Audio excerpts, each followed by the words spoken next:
Hello everyone, my name is Leila and today we will be discussing a Netflix show called Sweet Home. If you don't know already, this show is actually based off a webtoon, but anyways, for those who haven't watched Sweet Home yet, it is actually a horror and a monster apocalyptic fiction. So in this show, we are following a high school student named Cha Hyun-soo who is dealing with a mental trauma, and after the death of his parents, he decided to isolate himself in this apartment called Green Home until his scheduled day of death. But then one day, monsters started to infest the whole nation, and there are actually some people who are infected inside the apartment. And what's fascinating about this story is that now that there's this monster apocalypse that is going on, that's when Cha Hyun-soo found his will to leave. In the first episodes, we are introduced to a whole bunch of characters. It was kinda confusing at first, but as we go on with the story, we get to know more about these characters, and almost everyone had a contribution in the drama. Also, there's a whole variety of characters,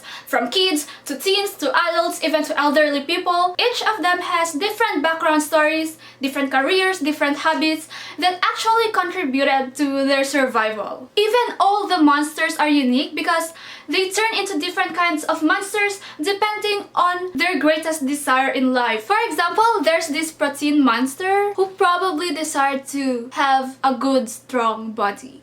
And also, I felt all the different emotions while watching this show. I felt sad, happy, angry, confused, and every other emotions that you can think of. And also, like a lot of Korean horror movies, this show has a lot of emotional scenes in it, so be prepared to cry. Overall, I rate this Netflix show 8.5 out of 10 stars. So that's everything that I'm going to say for the non-spoilery part of this video. If you haven't watched Sweet Home yet, go watch it first and then come back later.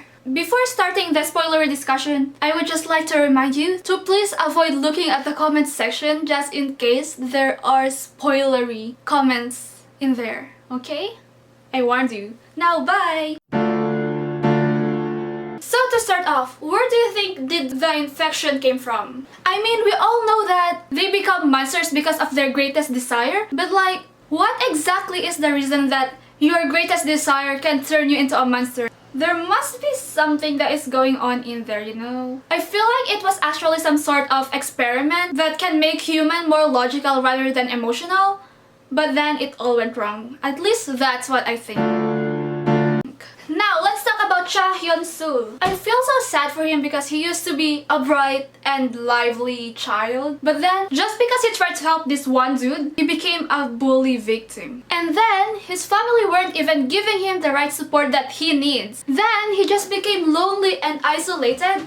And now they are judging him for being isolated. Okay, now, who's your favorite character in the show? My favorite is Hee-kyung, the firefighter lady. I didn't actually notice her at first, but then when she was running away from the spider monster in the vents and I saw her body, I was like, oh girl, this girl is really strong. And then from that moment, I was like, she is going to be one of the survivors. She is going to be one of the survivors. If ever I was in that apartment, I would literally stick with her because I think she has the highest survival rate out of all the characters. Oh, and there's also Eun-hyuk, who is the leader of the apartment. I mean, the leader of the survivors? We can say that, right? Yeah. I actually like him for being very rational and he uses logic for all of his decisions. But what I don't like about him is that he can be really manipulative at times. Especially that he wants to use Cha Hyun-soo to do all the dangerous tasks because he is their greatest weapon. I mean, okay, I understand that he's a monster, but he's still a human, okay? And he can die too. And also, please acknowledge him for all the efforts that he has done. Don't just lock him up after he do all these tasks for you. Oh, and by the way, isn't Eun-hyuk and Kru the same person? Correct me if I'm wrong, but that's what I understood. And also, what's the connection between Kru and the fiancé of the firefighter lady? I mean, it wasn't explained in the series, so Do you think that Eunhyuk actually died at the end? His death wasn't shown on camera, so maybe there's still a chance that he's actually alive. Just what if he actually transformed into a monster before the apartment collapsed? I just hope that he did not die. Anyways, moving on, let's talk about Pyeong-sang Hook. There. At first, I was really disgusted by him because he was torturing this one person. But then, at one point, I realized that that person actually did something terrible to Sang-hook. And I was right. And because he did not really pay for his sins in the prison, Sang-hook punished him by himself. Of course, murder can never be justified, but in this case, I just hope that the police or the judge could have done their work properly. Oh, also like at the end, I thought that Sang-hook died because he got shot by the other special infectee, but then at the end, he was actually alive and he's driving this truck or jeep with Cha Hyun-soo. I was so emotional when I saw that, but the question is, do you think that it's actually Sang-hook who was driving the car? Or is it the special infectee? Because remember, the special infectee kind of went to the Ajuma's body and then he kind of controlled her dead body? And also remember, there was like a red slime that drove a car away from the apartment?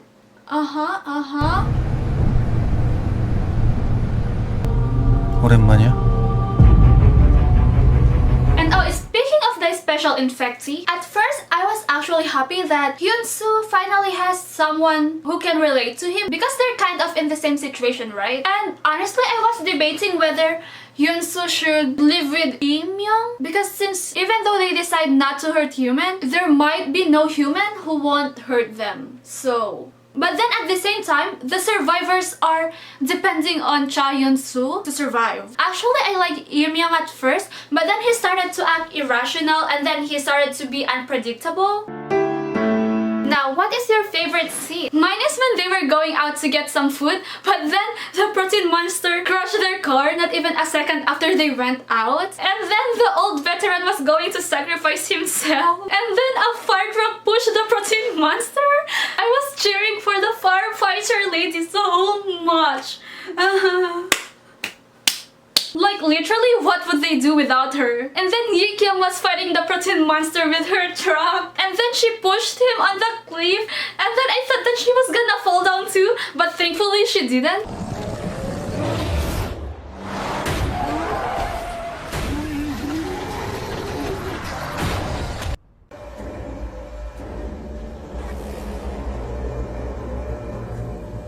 There was a surprise after another, after another, after another. That was my favorite scene, literally. Okay, so moving on. What was the most emotional part? For me, there's a whole bunch of emotional scenes. But the scene that made me cry the most is when Jaehyun died.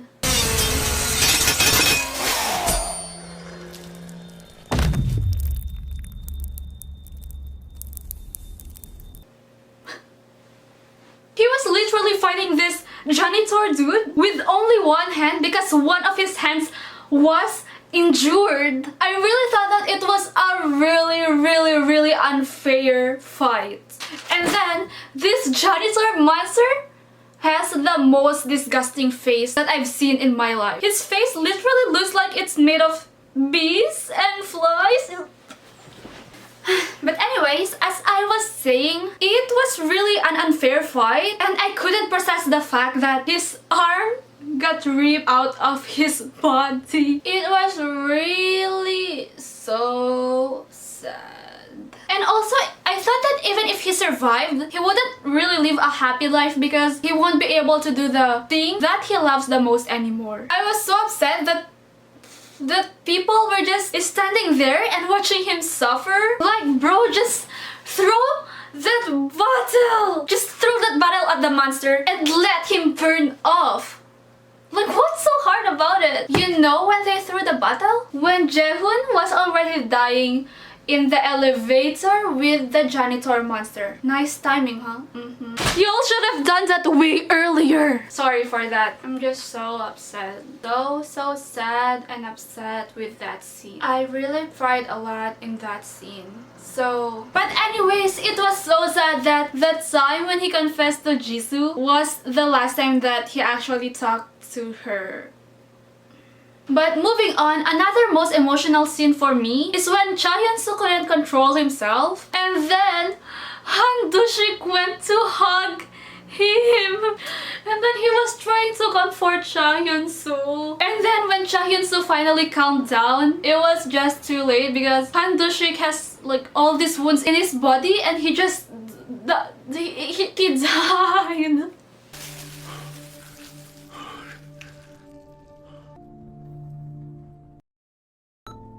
I didn't want him to die at all. He's like one of the people who actually contributed a lot. What? But as I'm saying, he's actually one of the people who actually contributed a lot in their survival. He literally helped everyone. Now, the most upsetting scene. Out of all the scenes, I find that the most upsetting part was when the man pressed the trucker. They all went to hide in the tunnel, but then I know that the soldiers would eventually find them because that dude pressed the trucker. Why? What's the point of going in the tunnel if you want to be caught anyways? But first of all, why would they hide the trucker in a drawer where there is no lock? Anyone can just literally open that drawer so easily and take that tracker. Didn't you think about that? And also, they did not even verify if there was someone who is eavesdropping on their conversation. So very careless. That's and also there's this scene that actually got me surprised just because I did not expect that this person would ask something like that. I like that after the spider monster attack, the little girl asked Do-shik to teach her how to shoot a gun just so she can protect herself. I was actually hoping that the ones who know how to use a weapon could actually teach the other people how to fight so that they can be able to defend themselves and they won't be so dependent with these stronger characters, you know what I mean? But yeah, I was just a bit upset because Do-shik didn't want to teach her how to shoot a gun just because she was young. Like, are you serious? Everyone's becoming a monster and everyone is dying, but she can't defend herself because she is too young? Even though Sweet Home is a great series, I was literally left so confused at the end because there's just so much unanswered questions. Number 1, where are the soldiers actually bringing the survivors? Is there really a safe camp? And even though there's a campsite, how can they be sure that it's actually safe when everyone is turning into a monster and you don't know who's going to turn into a monster next? Number 2, what is the importance of the fiancé of the firefighter lady? All we know is that he is keeping informations in his laptop, but other than that, we don't know what happened to him. And then next, number 3, who was the green slimy monster? I mean, it was a good monster. He saved the kid. And I feel like that monster is actually really friendly. I mean, I like that monster, but then they killed him. Why? But anyways, I just want to know who that monster is. And then next, number 4, is Sikyung actually part of the soldiers? Because if you remember the end, she is wearing this black vest that all the other soldiers are wearing. 꼭 살아남아요. Okay, last question. What is inside the suitcase that the criminals were trying to open? I feel like it might be some sort of cure that they stole or vaccine. Yeah, something like that. Now, if ever there will be season 2, what are your predictions? I think that on the next season, if there is, we will find more special infectees like Hyun-soo and Kim Young. I also hope that they will find a cure or at least invent a weapon that can actually kill the monsters just so they can kill them. Anyways, that's all my thoughts about Sweet Home. What are your thoughts about it? Who's your favorite character? And what's your favorite scene? Let me know in the comment section down below. I hope that you enjoyed this video, and if you did, make sure to hit hit that thumbs up, please subscribe to my channel, and please hit that notification bell. If you want to follow me on my bookstagram, it's called at lala.booksland. See you on my next video. Bye!